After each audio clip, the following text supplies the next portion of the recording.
होई तोता तोरा खोता। आपको बता दें कि पवन सिंह के गानों का रिलीज होने का इंतजार भोजपुरी के दर्शकों को बेसब्री से होता है।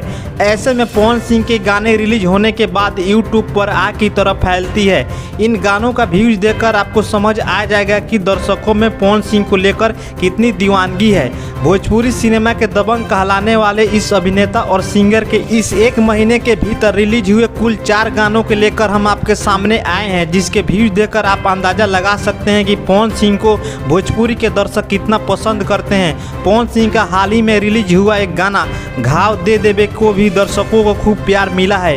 इस गाने में पवन सिंह के साथ भोजपुरी सिनेमा की ट्रेंडिंग स्टार शिल्पी राज ने अपनी आवाज़ दी है, तो वीडियो में पवन सिंह के साथ शिवाली राजपूत नजर आ रही हैं। इस वीडियो को अभी तक 13 मिलियन लोगों ने देखा है। वहीं पवन सिंह का दूसरा गाना हरी हरी ओढ़नी भी जल्द ही रिलीज हुआ है। इस गाने के वीडियो में पवन सिंह के साथ डिम्पल सिंह नजर आ रही हैं। इस गाने के वीडियो को 66 मिलियन से ज़्यादा व्यूज मिले हैं। इसके बाद पवन सिंह का एक और गाना पुदीना ए हसीना 2.0 भी यूट्यूब पर हंगामा मचा रहा है। इस गाने में पवन सिंह के साथ शिल्पी राज की आवाज़ तहलका मचा रही है। गाने के वीडियो में स्वीटी भी नज़र आ रही है। इस वीडियो को 20 मिलियन से ज़्यादा बार देखा गया है। वहीं इसी महीने रिलीज हुआ पवन सिंह का एक और गाना तोता तोरा खोता में ना जाई हंगामा मचा रहा है। इस गाने के वीडियो को 1 मिलियन के करीब देखा गया है। इस वीडियो में पवन सिंह के साथ डिम्पल सिंह नजर आ रही हैं। यह गाना फिल्म हमार स्वाभिमान का है।